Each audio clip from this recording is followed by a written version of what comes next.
Cabo Mil Radio 96.3 presenta Al Cabo Noticias. Líder informativo en Los Cabos. A lo largo de toda esta semana hemos abordado nuestro tema del día titulado La lección de Otis. ¿Sabremos comprender en Los Cabos? Para ello tuvimos varias intervenciones muy interesantes, una de ellas con el presidente del Consejo Coordinador, Julio Castillo, quien señaló que a raíz de lo ocurrido con Otis en Acapulco, aquí se está haciendo un análisis y planteando alguna propuesta que permita disminuir consecuencias en caso de que llegase a presentar aquí en Los Cabos un fenómeno de esta magnitud. También platicamos con la titular de la Secretaría de Finanzas y Administración del Gobierno del Estado, Berta Montaño Cota, quien señalaba que en Baja California Sur no se está preparado en términos presupuestales ni financieros para atender una emergencia como lo fue Otis. No obstante, lo que no habíamos hecho en otros ejercicios, ahora lo invitamos a que escuche dos de los testimonios completos que tuvimos esta semana. Por su valor periodístico vale la pena que usted los escuche. El primero de ellos fue la conversación que sostuvimos con el comandante del Cuerpo de Bomberos, Juan Carvajal, quien nos dio cuenta la difícil realidad que se está viviendo en el puerto de Acapulco. Esto nos lo contó después de su regreso, ya que durante toda una semana estuvieron colaborando en labores de búsqueda y rescate. Escuché con atención los retos a los que tuvieron que enfrentarse en ese lugar que estaba prácticamente devastado. No es lo mismo estar viendo imágenes a través de redes sociales o a través de la televisión cuando ya estás presenciando con tus ojos el nivel de desastre. El impacto fue mayúsculo, me recordó un tanto al desastre causado por el huracán Otis aquí en Los Cabos, pero mucho más grande. Yo diría que el nivel de desastre fue 3 veces probablemente mayor al que ocurrió aquí en Los Cabos. Vi una ciudad totalmente vacía. Habían pasado 48 horas del impacto del huracán y se miraba poca gente en las calles, muy estresada, y todo lo que es la industria turística totalmente destruida. Era como una escena apocalíptica de alguna película, de esas que llaman mucho la atención en cuanto al nivel de desastre. Era como una zona de guerra. Vamos, las imágenes que estábamos viendo podrían corresponder fácilmente a las escenas que se ven ahora por la guerra entre los países que están ahorita combatiendo. Qué fuertes estas declaraciones, comandante. Muy buenos días, con el gusto de escucharle y sobre todo intercambiar información respecto a esto. 2 preguntas, comandante. ¿Es la realidad que aparece hoy en los medios de comunicación, en reportajes, en noticias, en columnas, lo que realmente está pasando en Acapulco? Eso primero. Y segundo, preguntarle cuáles son algunos de los reportes clave en cuanto a daños y hallazgos que encontraron durante su estancia allá en Acapulco.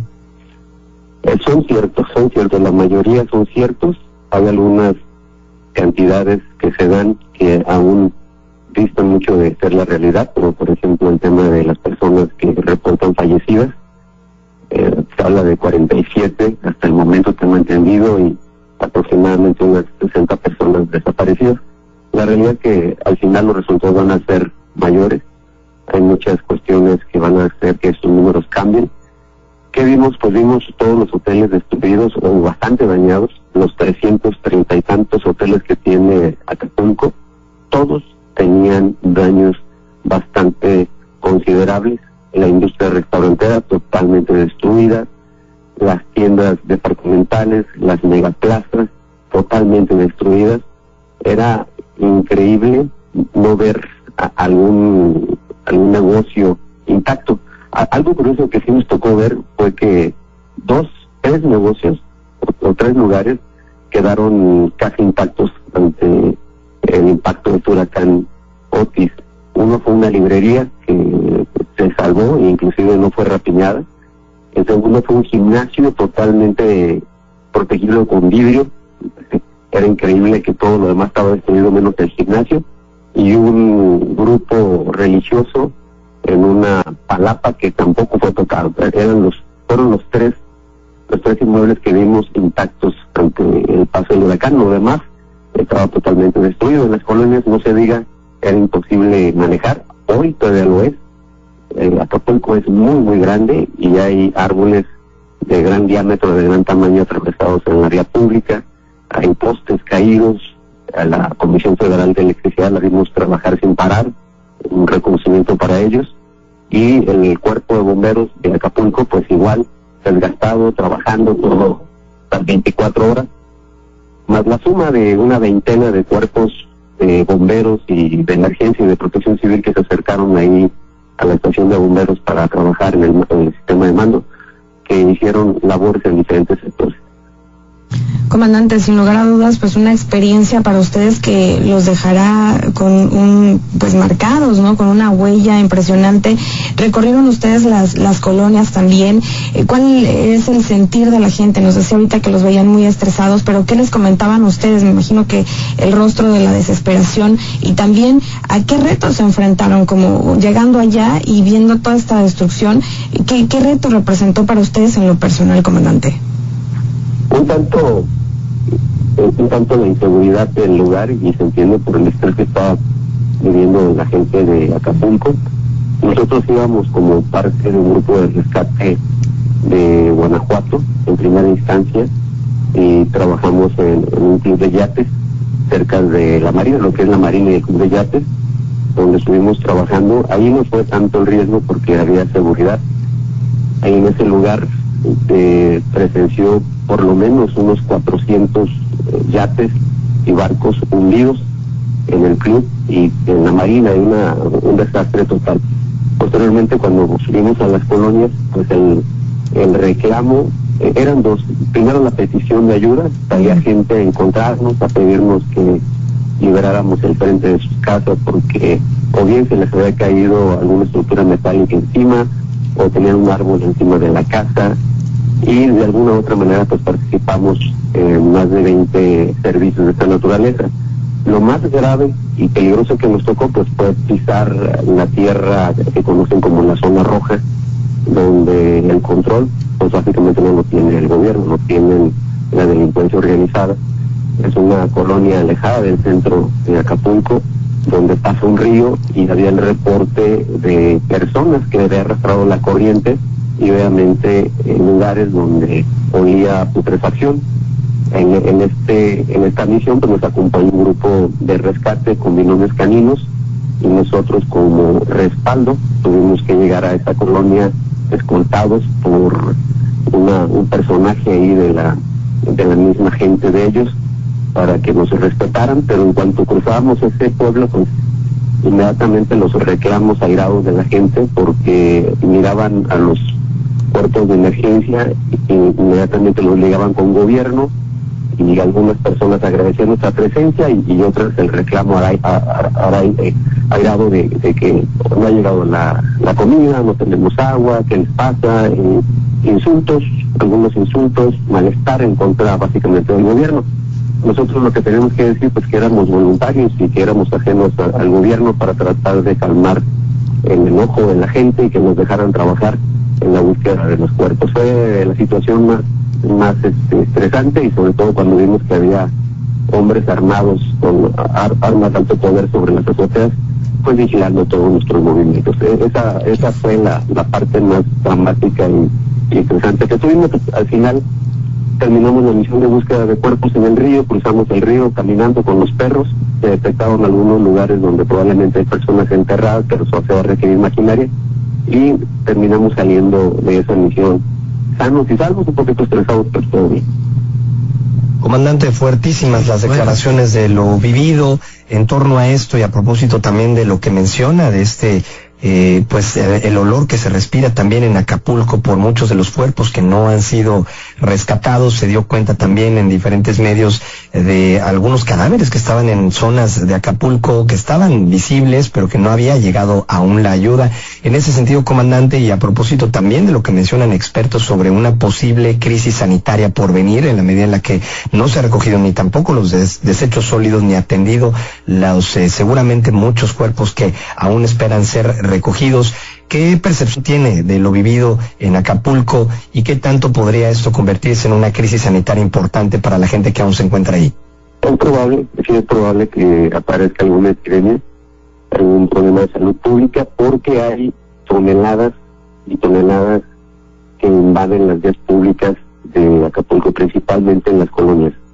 Cada vivienda tiene toneladas enfrente de su casa, producto de todo lo que el huracán destruyó, pero también ahora se suma el tema de la basura que se genera por la misma población que se está tirando en esos montones. Además, sí huele a putrefacción, dice la gente huele a muerto, en realidad es putrefacción. Mucha de la basura orgánica se está pudriendo. Dentro de la basura orgánica o de la basura normal hogar hay animales muertos y que ya han estado en descomposición, que se confunde a veces con el olor a cadáver. Hay un pánico generalizado porque básicamente Acapulco huele a putrefacción y eso va a generar, si no se recoge, que va a ser una tarea titánica. Estamos hablando de que Acapulco tiene casi 900,000 habitantes y es muy grande, entonces las calles a veces son accidentadas, no se puede pasar. La recolección de la basura en Acapulco es un tema mayúsculo, son toneladas y toneladas, y esto, si no se atiende con prontitud, pues obviamente puede generar el brote de alguna epidemia y de problemas sanitarios. La reconstrucción de Acapulco yo la veo bastante compleja por varias razones. El nivel de destrucción, 1, y 2, hablando con el expresidente de la Asociación de Hoteles de Acapulco, el cual nos dio alojamiento en uno de sus hoteles que estaba destruido, pero pudimos habilitar una habitación. Platicando con este empresario hotelero, pues nos decía que la cultura de Acapulco no era precisamente los seguros.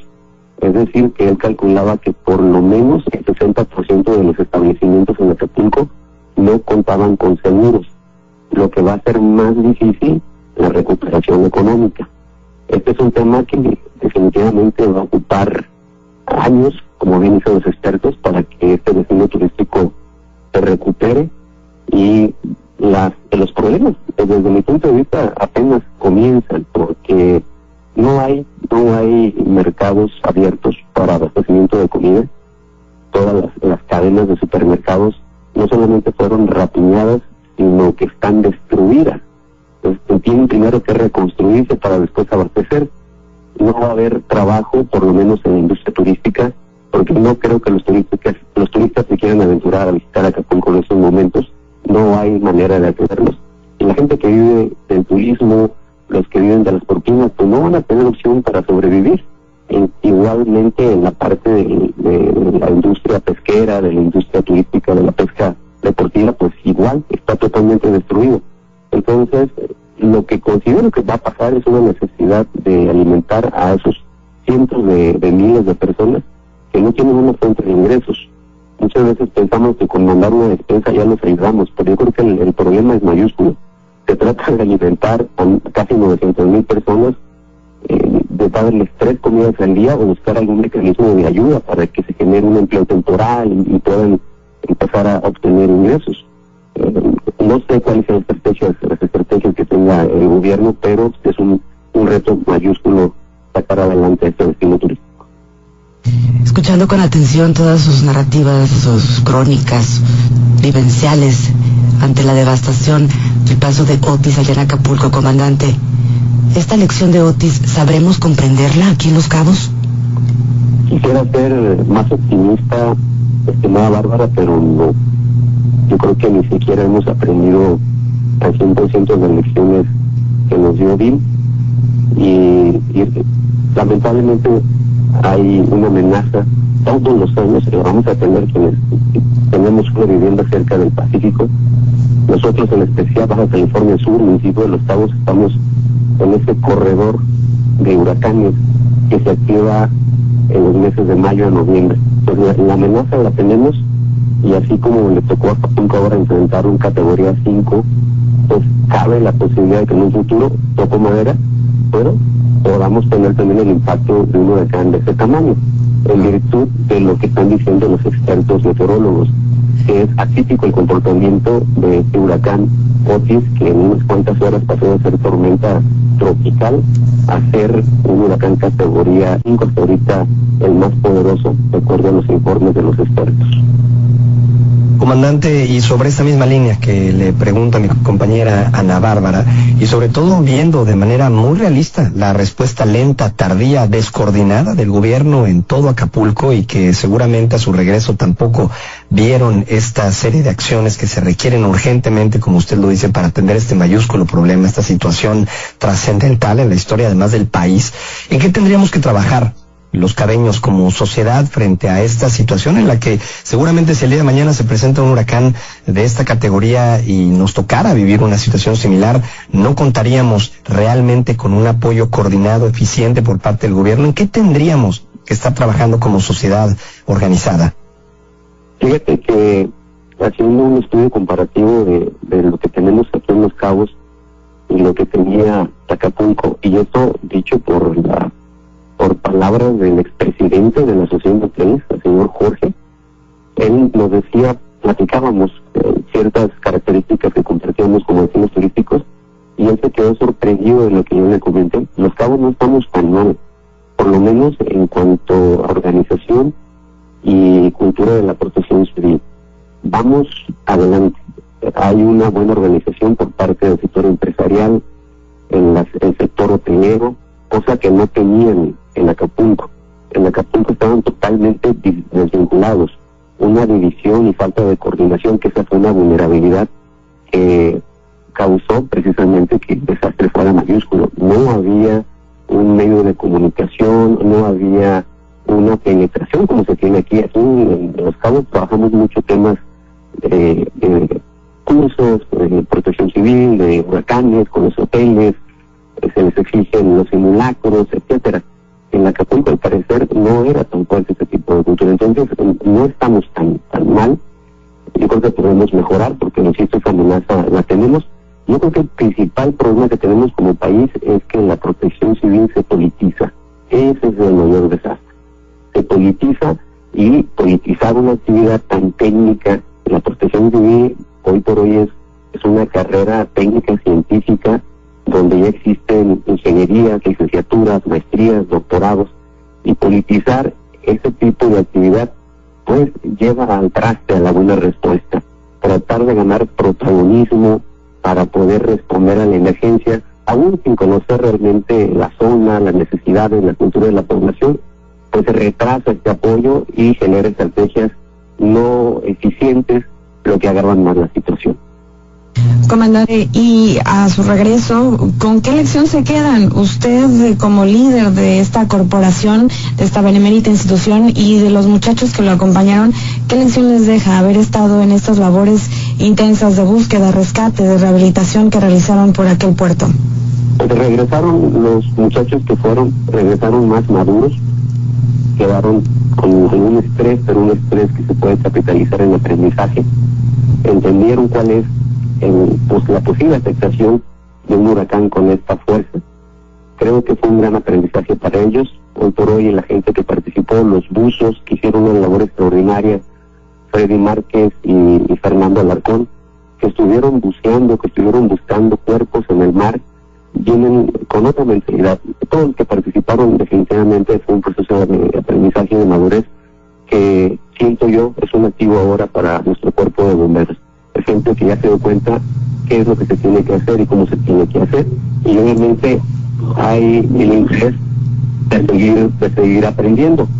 Aquí es bien importante que la gente entienda que esto, el apoyo a la gente de Guerrero y otras comunidades, porque nada más nos hemos centrado en Acapulco, pero hay comunidades aledañas a las cuales la ayuda no ha llegado, y los reclamos están a la orilla de la carretera. Sale gente de las comunidades pequeñas a exigir que se les atienda, mostrando letreros de que ocupan comida, que ocupan agua.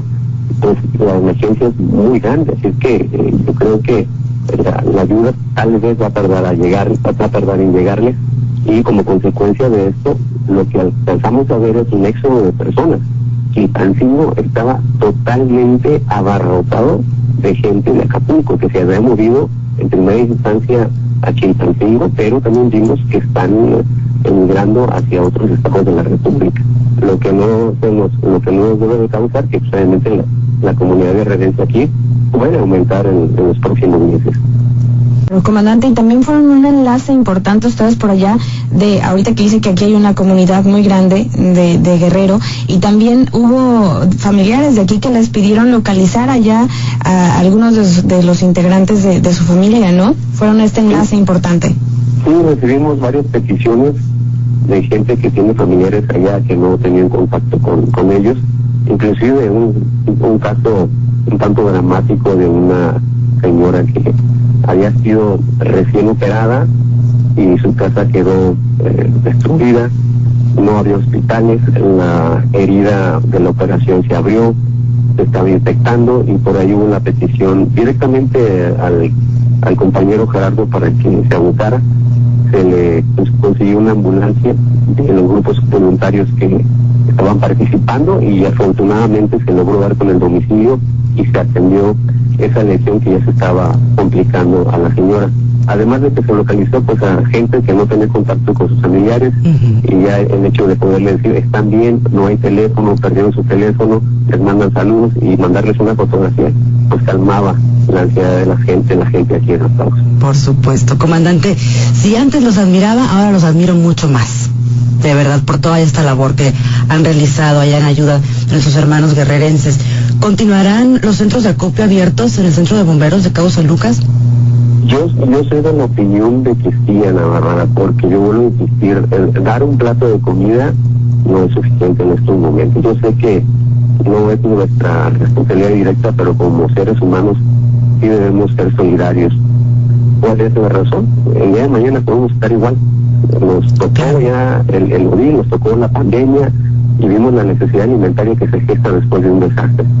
Vamos a mantener abierto nosotros el centro de acopio. El día de ayer se subieron por lo menos 6 toneladas de alimento a un tráiler de la Marina que recogió todo lo que se había juntado en alimentos y agua en la delegación, en las diferentes corporaciones de emergencia donde hay centros de acopio, y este tráiler pues ya va camino a Guerrero, bajo el resguardo de la Marina.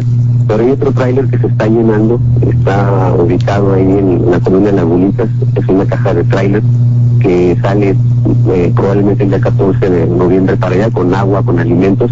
No se ha llenado en su totalidad.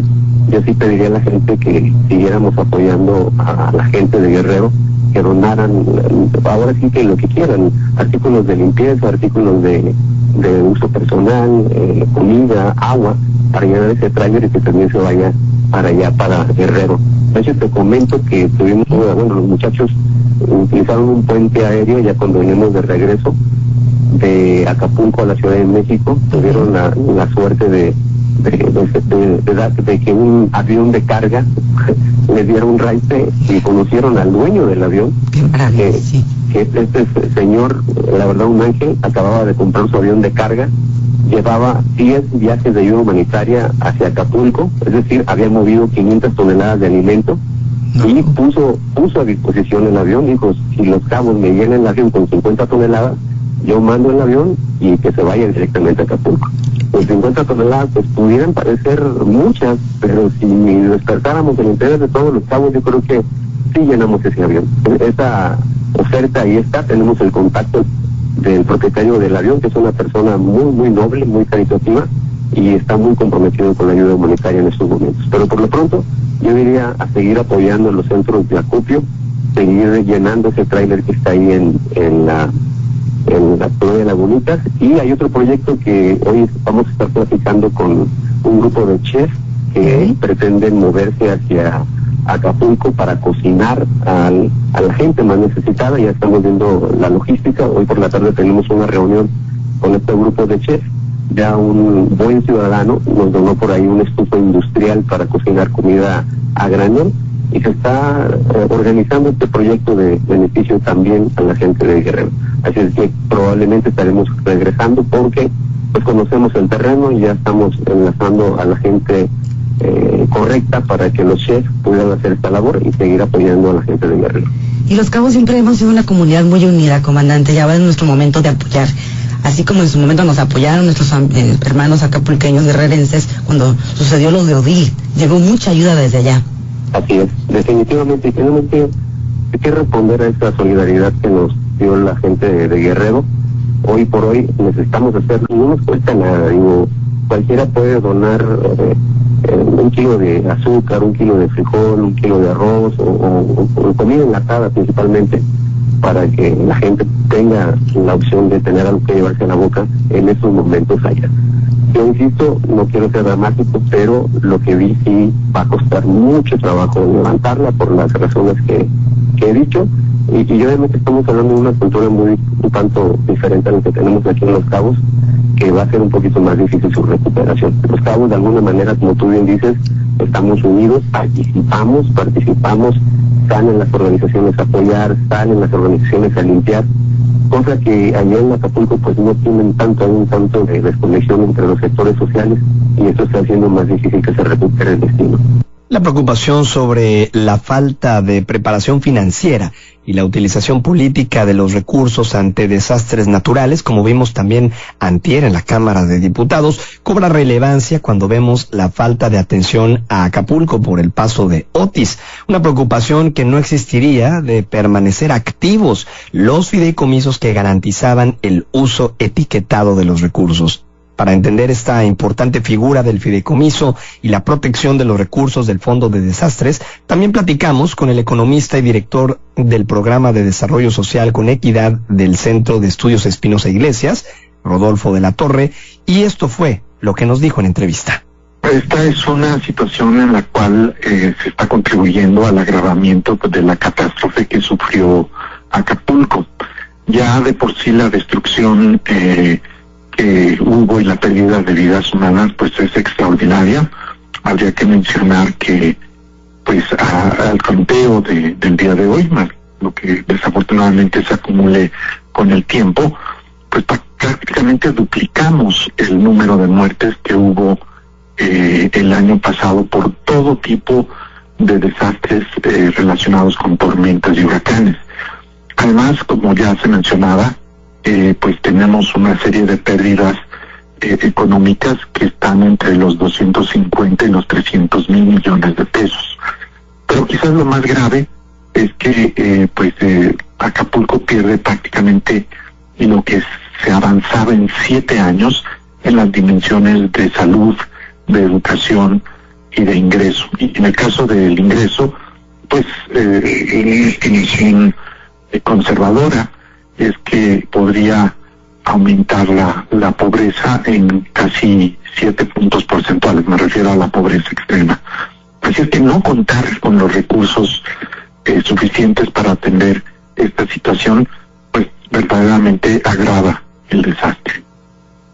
Doctor, para toda la gente que nos sintoniza y sobre todo que hemos estado hablando justamente de este tema, ayer escuchábamos la voz de la ciudadanía que expresa su inconformidad, su descontento, su molestia y también el desconocimiento de todo lo que se refiere a la manera en la que se destinan o no los fondos para hacerle frente a una emergencia.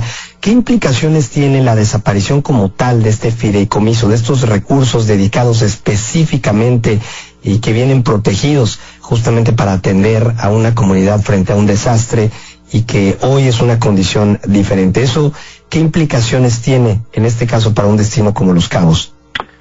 Bueno, el FONDEN, el Fideicomiso para Atender Desastres Naturales, tuvo una pérdida notable de recursos al transformarse de un ahorro que se acumulaba para atender este tipo de situaciones a simplemente ser una partida presupuestal. El gobierno federal prácticamente se gastó 40 mil millones de pesos que estaban ahorrados y se quedó con un presupuesto pues de aproximadamente 18 mil millones de pesos, es decir, desaparecieron más del doble de los recursos que ahora tienen disponibles a la hora de cambiar de figura. Pero lo más grave es que este fondo tenía reglas para ir acumulando cada vez más recursos con el tiempo. Sí. Además de que podía desembolsarse a lo largo de los años. Y si no hubiera desaparecido en estos momentos, pues se tendría algo así como 54 mil millones de pesos solo del FONDEN acumulado que pues no se pudo conservar. en vez de los 7.500 millones de pesos que le quedan al gobierno federal, porque también a lo largo de este año ha habido desembolsos para otro tipo de situaciones catastróficas. Muy buenos días, les saluda Alejandra Nájar. Y todo esto que está sucediendo deja en un total estado de indefensión a la población, ¿no? ¿Cómo garantizarles la reconstrucción, la reactivación, luego de que se viva una destrucción como la que vivimos ahora con Otis, y sin prever lo que puede venir en un futuro y a corto plazo, ya no digamos a largo plazo, ¿no? Pues todas las zonas que potencialmente pueden ser afectadas por desastres naturales, pues toda la zona costera del país, en particular la del Pacífico, pero también pues otras zonas, están a merced de lo que pueda en algún momento separarse del presupuesto normal para este tipo de circunstancias, lo cual pues sume en la incertidumbre a las personas respecto a qué recursos pueden ser dedicados a una serie de catástrofes. Puesto de otra manera, pues son las propias personas las que tienen que tomar precauciones financieras o de otro tipo para protegerse, porque el gobierno federal pues prácticamente ha agotado los recursos que antes se tenían para este tipo de situaciones. No por completo, porque aún existe esta partida presupuestal que también de forma confusa también se llama Fonden, pero pues no se compara con lo que existía anteriormente. Doctor, ¿qué opinión le merece? Y sobre todo lo que me interesa es contrastarlo con cómo sería para Los Cabos en la próxima temporada ciclónica, que Dios no lo quiera, se presente una situación de este tipo. Y lo digo porque con el cambio climático y lo que está pasando en el mundo, pues este fue un ejemplo claro, lo que pasó con Otis, de la falta de claridad con respecto a cómo se van a desenvolver los fenómenos meteorológicos en el futuro por el cambio climático. Me refiero a lo que sale el día de hoy en el Diario Oficial de la Federación, doctor, donde dan por terminada la declaratoria de emergencia por lo que ellos llamaron lluvia severa y vientos fuertes el 24 de octubre. Me refiero a la entrada del huracán Otis. Dan por terminada la emergencia, aparece esto en el Diario Oficial de la Federación, le compartimos esta información con la audiencia de que no se va a destinar un solo peso en el presupuesto del 2024 para apoyar a Acapulco. ¿Cómo sería una situación así para Los Cabos, doctor, en su opinión? Bueno, primero habrá que mencionar que todos los estudios sobre cambio climático apuntan a una mayor cantidad y severidad de tormentas y ciclones, lo cual pues hace que la posibilidad de que lugares como Los Cabos pues puedan ser afectados. Desafortunadamente hay a veces poco tiempo para prever este tipo de situaciones, pero también hay un presupuesto cada vez menor para el monitoreo de estos fenómenos en el país, y desafortunadamente pues se tiene que recurrir pues a las alertas ciclónicas de los Estados Unidos para que pues haya un seguimiento más puntual de las posibles afectaciones o de la aparición de huracanes con potencial catastrófico. Puesto de otra forma, sí se requiere que las personas que viven en las zonas costeras, en Los Cabos, por ejemplo, en algunos otros lugares, pues estén muy atentos a las noticias más allá de las nacionales para prepararse y también, insisto, pues comenzar a evaluar cuáles son las vulnerabilidades de los lugares donde viven, particularmente las construcciones cercanas a la costa, en el caso de los ciclones, y también pues de los protocolos que podrían seguir para no quedar aislados o en una situación de desastre continuo. Si bien en Acapulco pues se ha acabado la emergencia, en el sentido de que pues ya el paso del huracán dejó la destrucción que estamos conociendo, eso no significa que el desastre se haya acabado. El desastre continúa, claro, por la carencia de alimentos, de servicios de salud, la alta asistencia de los niños a la escuela, los vacíos de autoridad que pues favorecen a la criminalidad y muchos otros fenómenos ligados a esto. Así es que sí, emergencia tal vez en el sentido inicial de climatológico no lo hay, pero catástrofe social y de políticas públicas continúa. Doctor, ¿cuál sería el óptimo mecanismo que debería adoptar el gobierno, tal vez para blindar los recursos del Fondo de Desastres? ¿Y cómo se implementaría una figura del fideicomiso? ¿Sería una opción viable? El fideicomiso es un instrumento para que se ahorren recursos y estos sean dispuestos con reglas muy precisas. Por ejemplo, pues la reconstrucción o la atención a víctimas en el caso de desastres. Puede haber regresiones en el uso de estos recursos, pero no es una cuestión directamente atribuible a los fideicomisos, sino a quienes, ya teniendo los recursos de ellos, comienzan a hacer pues un mal uso de lo que iría a las víctimas, a la reconstrucción, a la alivio de las necesidades de la población. Pero esto también se da con las partidas presupuestales. Quien las ejerce puede en algún momento desviarlas a propósitos diferentes a los que inicialmente están planteados, desde propósitos, digamos, privados de corrupción hasta propósitos partidistas. Lo que se requiere es restituir el Fondo para Desastres Naturales como tal, es decir, como un ahorro con reglas para alimentarlo y gastarlo.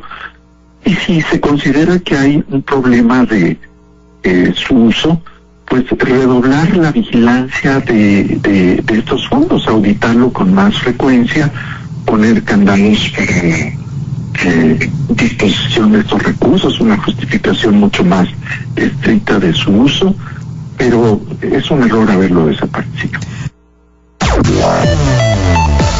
Continuando con nuestro tema titulado La lección de Otis, sabremos comprenderla en Los Cabos, nuestro compañero reportero André Figueroa se dio a la tarea de consultar a la ciudadanía de nuestro municipio para indagar las expectativas que se tienen ante la presencia de un huracán como lo fue Otis en Acapulco, Guerrero.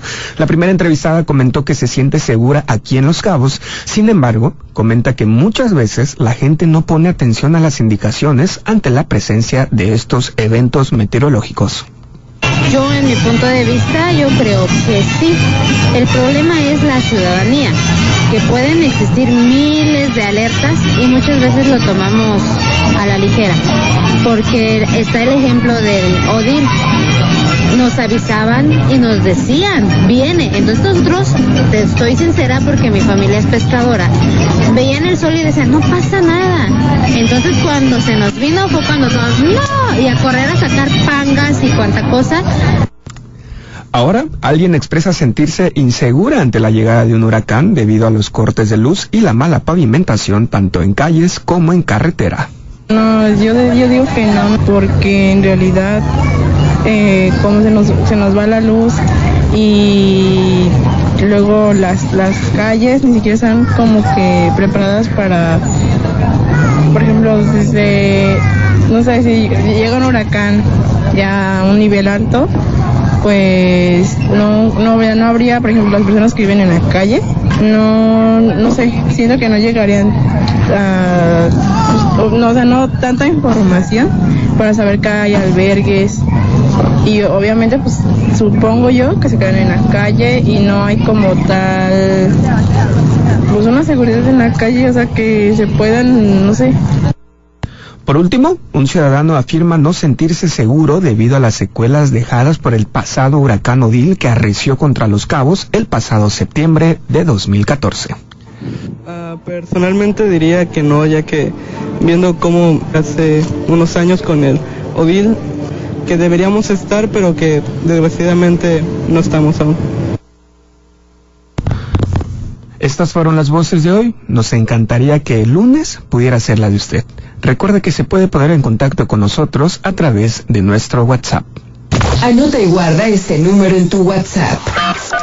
624-145-7916. Llama y deja tu mensaje de voz para que sea escuchado en Los Cabos. El correo auditivo de Cabo Mil Radio. Cabo Mil Radio, Al Cabo Noticias, el encuentro de nuestra comunidad. Queremos escucharlo, mándenos sus mensajes a nuestro WhatsApp. Oye, con todas estas entrevistas que tuvimos en la semana, puedo concluir que lamentablemente, miren, no estamos preparados para una contingencia como la ocurrida en Acapulco. Si bien Odil en el 2014 nos dejó una lección, al parecer nos falta mucho para estar preparados, y no solo hablo de una cultura de prevención y de protección civil, sino también en materia financiera. La interrogante queda, ¿qué garantía podríamos tener los ciudadanos de Los Cabos para, en caso de que ojalá y no, llegar a presentarse una contingencia como la de Otis en Acapulco, para contar con los recursos necesarios para reconstrucción, reactivación y demás? Ojalá que no sea este un tema que se quede en el olvido y que termine este 2023 de revisarse junto con la temporada ciclónica, que ya está a unos días de concluir, y que le den vuelta a la página como sucede con otros tópicos, porque el año que viene, sin lugar a dudas, será un reto grande a enfrentar. Haces una pregunta clave, Alejandra, y sobre eso es que todos nos hacemos seguramente la misma pregunta. Si contaremos o no con los recursos necesarios para reconstruir, para reactivar. Hay que entender que es una condición nata del destino en el que estamos. Estamos expuestos a esta situación, y sobre esto, Ale, y después también de escuchar a Ale, Ana Bárbara, las entrevistas tan fuertes, tan emocionantes en voz del comandante, por supuesto también la reflexión que hace Rodolfo de la Torre en torno al tema de los recursos. Pues bueno, el filósofo español Fernando Savater dijo alguna vez que la ética es la práctica de reflexionar sobre lo que vamos a hacer y los motivos por los que vamos a hacerlo. Para el gobierno, desde un inicio no ha habido reflexión y al parecer tampoco motivos para hacerlo. De la ética en el ejercicio de sus funciones y responsabilidades, mejor pues ya ni hablamos. Hoy sabemos que la emergencia no estaba en Acapulco, sino en atender la crisis política de la actual administración, empantanada en sus decisiones, y hay que decirlo, en sus omisiones también, como lo estuvo el presidente López Obrador en aquella postal, atascado en el fango en un jeep de la Sedena, con la que para muchos, su servidor incluido, será recordado por el resto de sus días. Un show político que no ha sido, y que ha sido solo es un espectáculo de errores, insensibilidad, prepotencia, deshumanización e incongruencia permanentes a lo largo del sexenio, y más aún desde el 24 de octubre de 2023, fecha en la que impactó Otis como huracán categoría 5 en el puerto de Acapulco, Guerrero. El pueblo tan querido y este pueblo tan olvidado, el pueblo una parte, el de Acapulco, al que diputados no incluyeron en el presupuesto de 2024, y quienes no habrán de ver un solo peso para apoyarlos en esta hecatombe, hoy reducidos a un aviso de lluvia severa y vientos fuertes. Así aparecía en el Diario Oficial de la Federación el pasado 9 de noviembre, en donde de manera frívola, de manera insensible, el gobierno federal confirma lo que era obvio desde el principio. En esta historia, en este desastre, el único damnificado es el presidente, y el único desastre que importa es el que tiene su actual administración. Sirva este episodio que nos sirva como un recordatorio inexorable de que, al menos aquí en Los Cabos, de vivir una situación como la de Acapulco, estaríamos solos, teniéndonos nada más los unos a los otros, y a la iniciativa privada que, debo de decirlo, ya va tarde en el análisis y en la reflexión de lo que hoy tendrían que ser acciones concretas para prepararnos y demostrarnos a nosotros mismos que después de Otis, aquí en Los Cabos, hemos aprendido la lección. Bueno, al escuchar estas intervenciones, como ya lo han dicho compañeros, tanto del comandante Carvajal como del doctor de la Torre, no podemos más que concluir que ante el impacto de un fenómeno de tal magnitud ha quedado de manifiesto una vez más que el gobierno no se ha preparado en materia financiera para responder a la atención de esta emergencia, y es verdaderamente increíble que se politice el manejo de esta situación de emergencia y la lentitud con la que se ha actuado para apoyar a la población más vulnerable. La plataforma más confiable de noticias e información de nuestra comunidad, Los Cabos, crece a 2 horas diarias de lunes a viernes. Al Cabo Noticias.